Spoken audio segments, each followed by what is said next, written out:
Welcome everyone to our weekly Q&A session with Toronto's Associate Medical Officer of Health, Dr. Vinita Dubey. Thank you so much for joining us again today. Yeah, thanks for having me.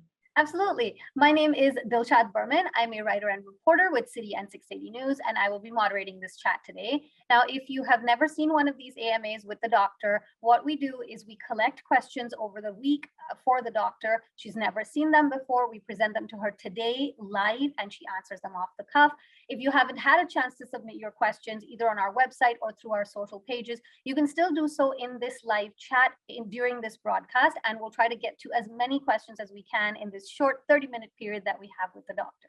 So we're going to start off with the submitted questions, but feel free to jump in anytime and send us live questions and we will take them.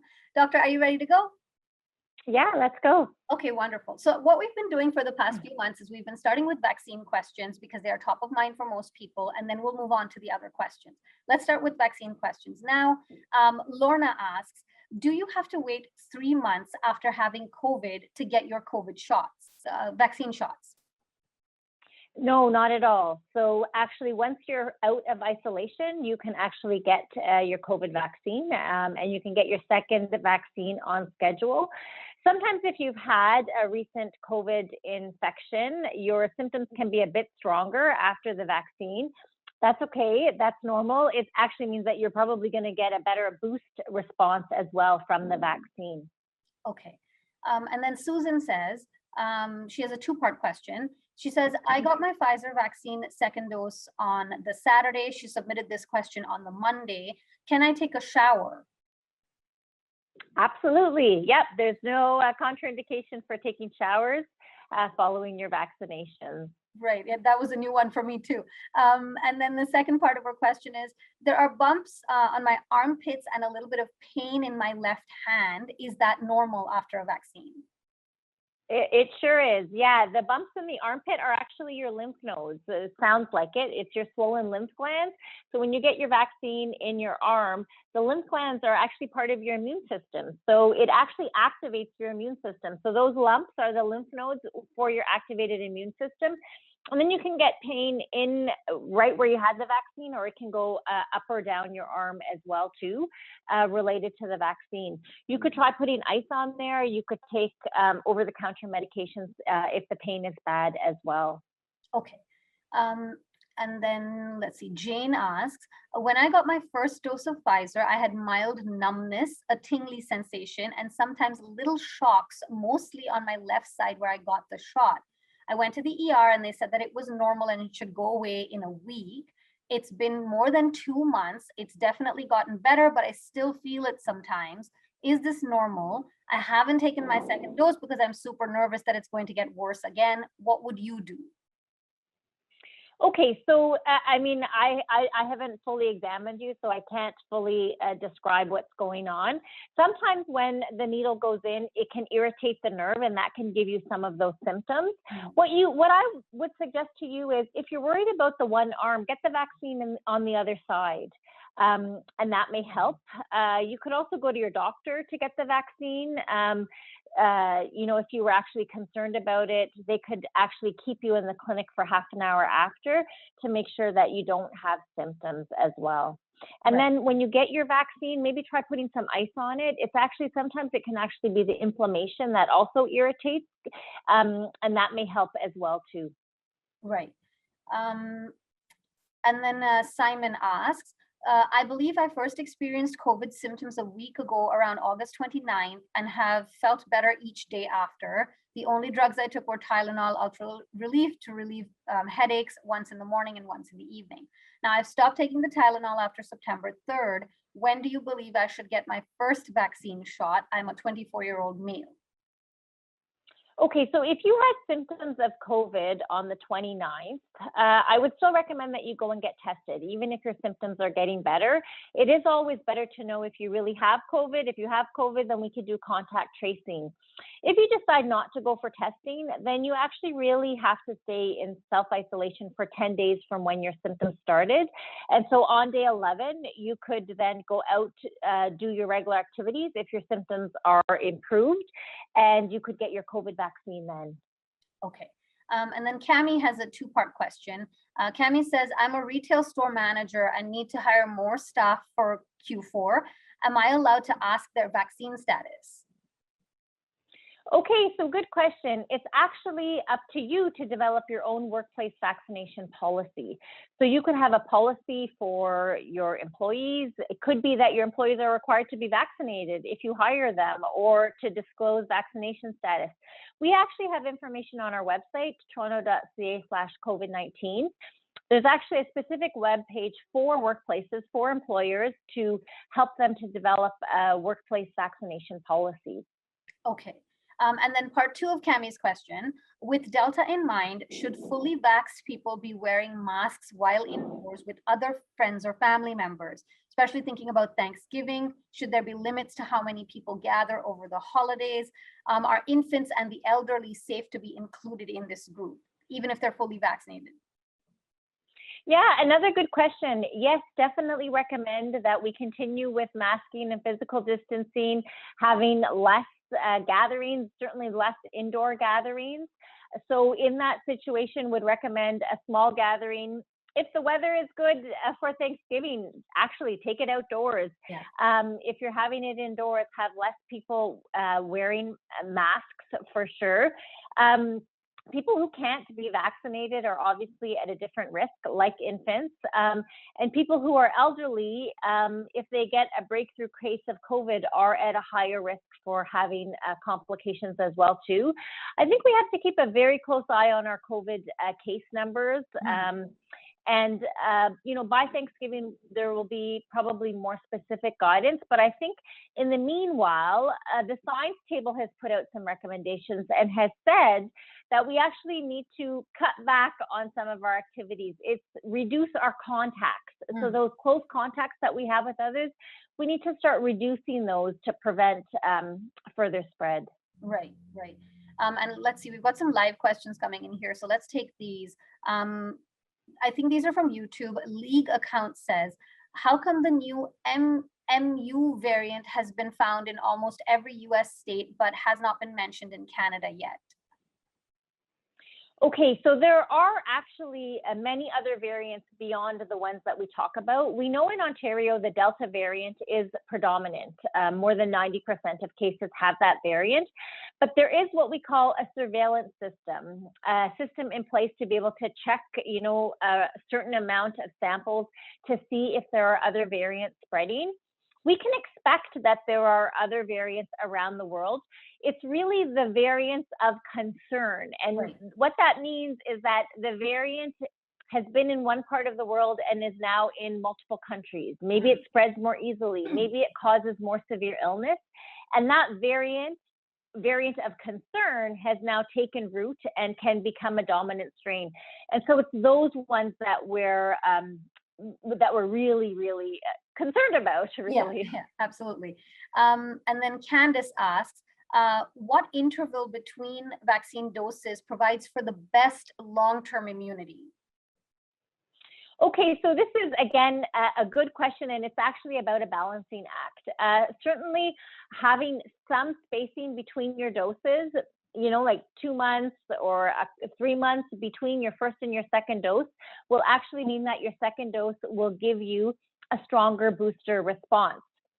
However, in waiting, say, 2 months before you get your second dose, you're actually more at risk of getting COVID right now, because we know with the Delta variant, you need those 2 doses. And so actually in the spring, when we had the delayed second dose strategy, because we had shortages of vaccine, we also had the Alpha variant that was spreading. And we knew with the Alpha variant, 1 dose actually gave us a very good protection. So it was actually a win-win at that time. At this time, because we have Delta, actually getting the 2 doses, at the shortest interval will give you the best protection against Delta. And that is actually really the immediate risk right now. Right. Okay. Yeah. And like you said, it's a balancing act. Where do you want to risk COVID, or do you want to risk Delta, or do you want to get, your shots quicker? So that makes sense. And then, okay, let's take Danny's question coming in live. Recently, I've heard that the condition of long COVID problem comes after vaccination. Do you have any knowledge about this? Okay, so I'm not aware of cases of long COVID linked to vaccination. What's not clear is if you are vaccinated and you get COVID, can you get long COVID after that? Mhm. That part, I'm not clear on an answer for that, and I think there's more data that we need to collect on that. But if you are vaccinated and you prevent COVID, you're also preventing long COVID. Right, absolutely. And when it comes to, doctor, the sort of symptoms or side effects that you have after the vaccination, could those last for a long time as well? I feel like some people are conflating those two things, that it's side effects after the vaccine, whereas getting COVID is a whole other thing.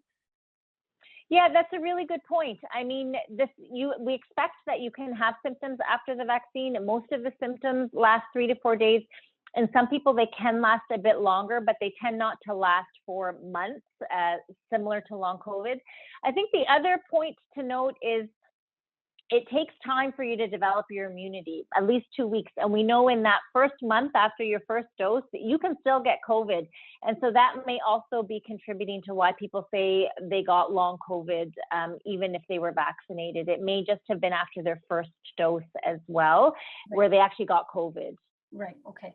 And let's go back to our submitted questions. Toronto Mom asks, I've read a few articles related to spacing the second vaccine shot to increase antibodies. My 12-year-old now has passed the 3-week mark for getting her second dose. Is it better for her to wait for 8 weeks to get her second dose to maximize antibodies, or go sooner like we just talked about?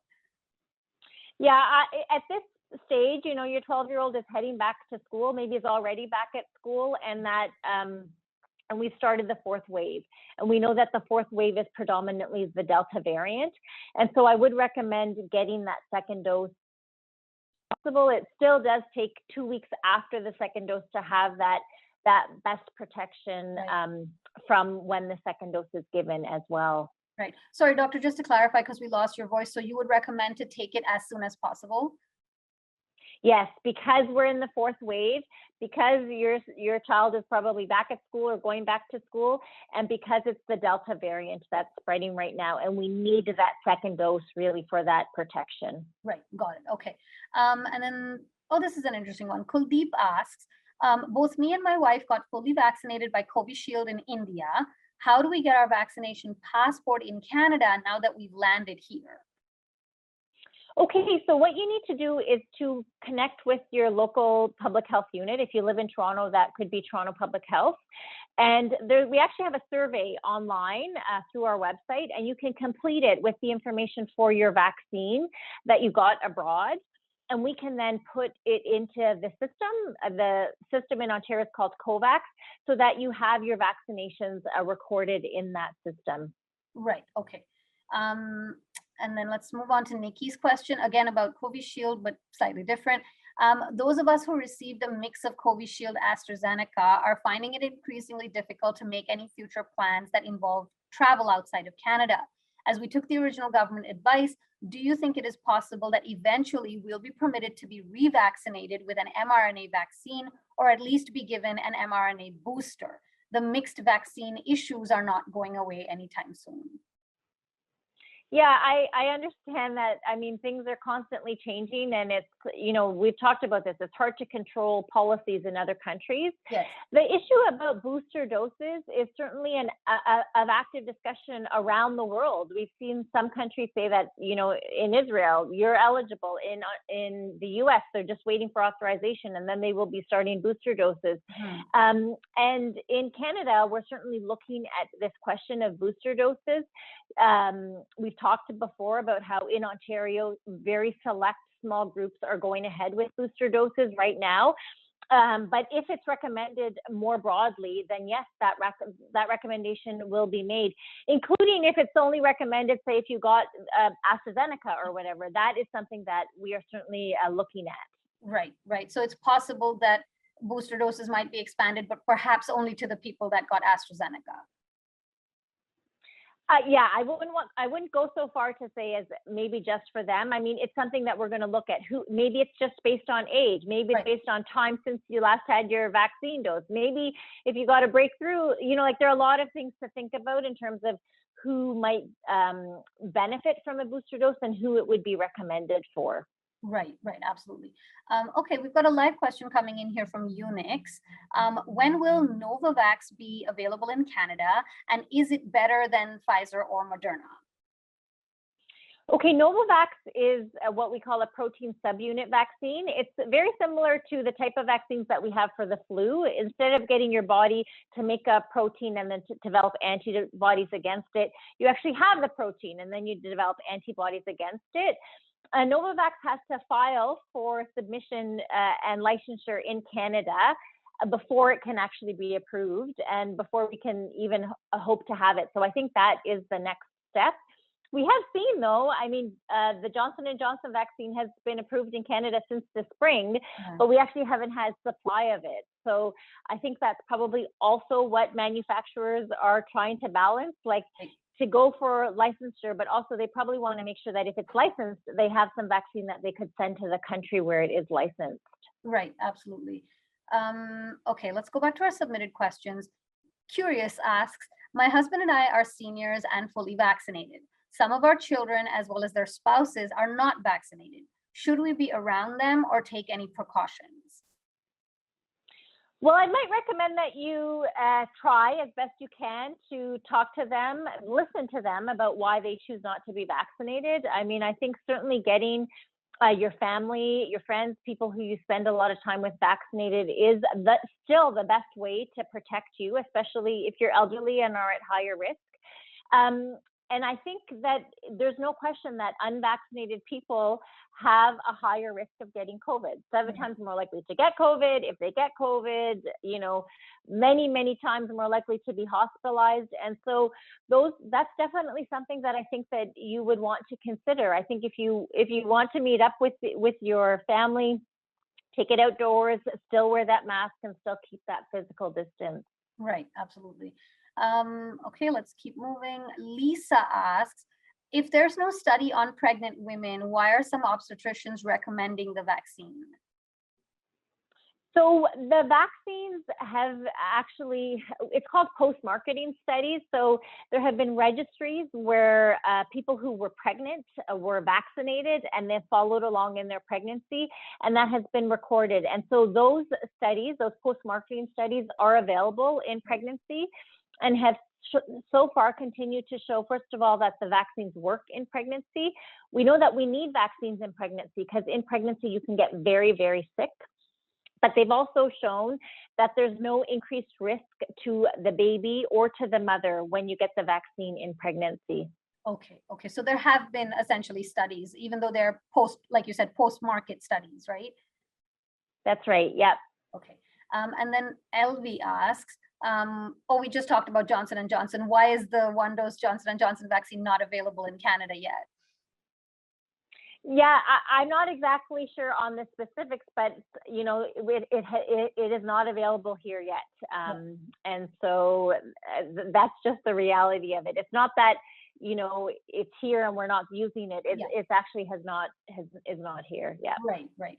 Okay, and that's the end of our vaccine questions for now. But if you still have more vaccine questions, please feel free to submit. We're going to move on to some non-vaccine related questions now. Lots of school and gathering questions this week. So Leslie asks, my son will head back to school tomorrow. How can he protect himself when he has lunch inside the class with the rest of the kids? Okay, so good luck to your son, Leslie, going back to school. Toronto Public Health has provided guidance to our Toronto schools on how to have lunch safer. Essentially, we recognize that when you take that mask off in a classroom setting, that is probably one of our higher risk settings in the school this year. And so we have recommended that when masks are removed for eating, for example, that 6 feet physical distance between students is maintained. And to have quiet lunches, for example, to not move around for lunch. And so this might mean in a classroom, if there are many students, that every other person eats, you know, with them and then take, you know, alternate to be able to keep that physical distance as well. Right. And then let's talk about the Delta variant. Jeff asks, are they testing every sample for which variant it is? Because the hospital that they went to said, no, they don't test for it as it takes too long. So my understanding is that it's now a surveillance program, and there's a select percentage of samples that are going for some of this testing. So every sample is getting some tests. Not every sample is getting the full test to see exactly which variant it is, but there are tests. And based on, positive for this gene, negative for that gene, you can determine whether it's likely to be Delta or not. Okay. And then a couple of live questions again. Robert asks, why are they allowing unvaccinated kids to go to school? Well, we do know that while vaccines are our best protection, there are other ways to offer protection. And, around the world, schools have reopened, and there certainly has been, scientific evidence that, wearing that mask, staying in a cohort, staying home if you're sick, all of those measures can actually work in a school setting, even among unvaccinated students. And so I think that's the answer. Why can unvaccinated students still attend school safely? It's because of all of those other measures that will be in place. Right. And a couple more live questions. Danny asks, what would you say to people who are listening to various, podcasts and things like that and are thinking of taking ivermectin to mitigate COVID? There certainly is no evidence for that. Ivermectin is a good drug for what it is intended for. Continues to be no evidence that it works to prevent COVID or to treat COVID effectively. If you want to prevent COVID, actually the thing that has been shown to work very well are vaccines. Right. And so I would say for someone who wants to prevent COVID, get the vaccine rather than trying ivermectin, which certainly has not been proven to be a preventative measure. Right. And self-medication in general, I think, is probably not necessarily advised for anything, really, I would say. So if this is not a proven drug that we've talked about this several times, that ivermectin is not effective against COVID, then perhaps don't do that. It's just my 2 cents there. Okay, let's go on to Wing's question. Wing submits regularly. According to the CMA and OMA, there are rare medical exemptions for the COVID-19 vaccine. So why are the COVID-19 tests for the anti-vaccinated people being publicly funded? The consequences is that they occupy critical hospital space, and vaccines are the easiest to implement with low cost, unlike, say, an HVAC system. So why are the COVID-19 tests publicly funded? Yeah, I think these are all really good questions. And I think really we're in a system where there is choice, and there is choice to be vaccinated. And if you're not vaccinated, there are sometimes alternative paths like testing, or maybe in the future it means you can't go to a sporting event or into a movie theater, for example. We are in a publicly funded healthcare system, and we do not I work in healthcare. I don't say, well, you smoke, so I'm not going to treat you for your lung cancer. That is not the approach that we take in healthcare. Right. We do really truly treat every patient with the same compassion and kindness, regardless of their circumstance. So that is the approach that we take as healthcare providers as well. Right, absolutely. And like you said, there's choice. I don't think, people need to be punished for that choice. If you're sick, you're sick. If you need a test, you need a test, right? So. And I think the approach that we take in healthcare is try to, make you realize before you get very sick. Mm-hmm. It's not always successful. We have, as a community, as a society, done very well with vaccination rates. And I think this is where we can all kind of step in to talk to people who are not vaccinated to help them to make that choice and that decision. For sure. Okay, let's go to some more submitted questions. Paige asks, is the Delta variant milder in children? Is there any data on hospitalization for kids with Delta or deaths of kids with Delta? Okay, so this is something that's certainly being followed. There certainly have been hospitalizations even in Canada related to COVID, and they are going up as case numbers are going up. We've seen in places like the US where there certainly have been more hospitalizations, more severe illness in children, but their case rates are also up. So It seems to be that it's because you have a lot of COVID in children, a proportion of those are going to get very sick. It's what's not clear, and I think the answer right now is no, that the Delta variant is not more severe in children, but this is something that we have to really keep a close eye on as we enter the fall season as well. Is it as bad in children, doctor, or are they getting milder cases even though it's Delta? Yeah, typically for COVID-19, it tends to be milder in children. But as I said, there have been hospitalizations even in Ontario among children for COVID right now. Right, absolutely.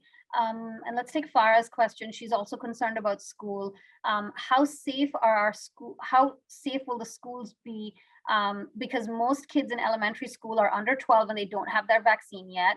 It's very concerning for parents to decide what to do, as the schools are not really giving any specific information on how they're going to maintain that physical distance or whether their ventilation systems are up to date. They also can't leave the windows open in the winter. So how safe is it really for elementary kids? Yeah, so I mean, there are many layers in place in elementary schools. I can certainly tell you that Toronto Public Health has provided guidance to schools, so you can certainly look up our guidance. We've actually updated our guidance today to also ask schools and school boards to pause extracurricular activities, field trips, high contact sports between cohorts. Let's see how the start of school goes. Let's make sure that cases don't accelerate in September. So we will continue as a public health unit to update our guidance as well to keep schools as safe as can be. Right. And this is an interesting one. It came up a lot in the beginning of the pandemic. Let's ask this one. Steve asks, what are the numbers of COVID cases in relation to blood type? Is there any correlation with certain types of blood types and getting COVID? No, I have not seen any data to suggest that this blood type maybe make you more likely to get COVID or to get severely sick from COVID. We know that a COVID infection is caused by a virus. We know it's usually the spike protein that invades and starts the infection anyways. And so it's hard to understand scientifically how a blood type might make you more or less protected. Right, and consequently, we don't have numbers based on blood type available as such. Right, yeah. Okay, Cassia asks, what happened to the good old flu? Where did it go this year? Right, so this past year, the good old flu, I think, was blocked, actually prevented because of all of our measures that were in place. It's amazing to see what staying at home, keeping a distance, wearing a mask, all of those things actually were helpful to help prevent the flu. This fall, we are more mobile than we were last year, and the flu we anticipate can certainly spread as well as other viruses this year. And so that's even more of a reason why we're going to need to continue with some of those other public health measures, because it's actually not just COVID, it's actually all of those other viruses that we can get that can also put a heavy strain on our healthcare system as well. Right. Couple of live questions coming in. Let's take this. Mike asks, based on the Israeli experience, the vaccine does not stop the infection, it only reduces the severity. Why is Ontario moving towards a vaccine passport if vaccination makes no difference to infection? Well, right now, the goals of our vaccine program are to actually prevent the severe illnesses. So that is actually really important because that is what helps to protect our healthcare system. It keeps people from getting very sick from COVID. And so I think that that's the important point that we do need to keep in mind, that the vaccines are working because of that. Now, if we want vaccines to prevent infection, maybe we need more doses. Maybe we need to do more to prevent infection then, which might include things like no more gatherings, no more indoor gatherings, right? We know what it takes to prevent the spread of COVID. And so I think that really the goal of the vaccination program right now is to prevent the severe illness. Right, and overwhelming the hospital system, which has sort of been the goal all along. I think even when we were talking about the first and second waves, the idea is to protect the hospital system so that it doesn't entirely collapse under the load of of all of the cases, right? That's right. And to put it into a more personal context, it means that when one of our loved ones has a heart attack, there's space in the hospital to treat that. Or if they get a new cancer diagnosis, that can be dealt with, that, elective surgeries are not being canceled, for example. Yeah, exactly. And we saw a lot of that. We saw a lot of surgery backlog in Ontario as well, because the hospital system was overwhelmed. So that makes sense, of course. Let's move on to Lena's question. Lena asks, how come Alberta is opening up completely? What are they doing that Ontario is not doing that has allowed them to open up to such a degree? Well, I think Alberta has made decisions on how they want to address COVID. There's no question that opening up for them has meant more infections. I mean, that is the path that they have taken. Right. Right, absolutely. Sorry, so that brings us to 1 o'clock. I was just looking at the time. Doctor, thank you so much for joining us and answering all of these questions. Thank you to everybody that participated live. If we didn't get to your question, we will try to get to it next week because we'll be back. So thank you, Doctor. We'll sign off for now. Bye.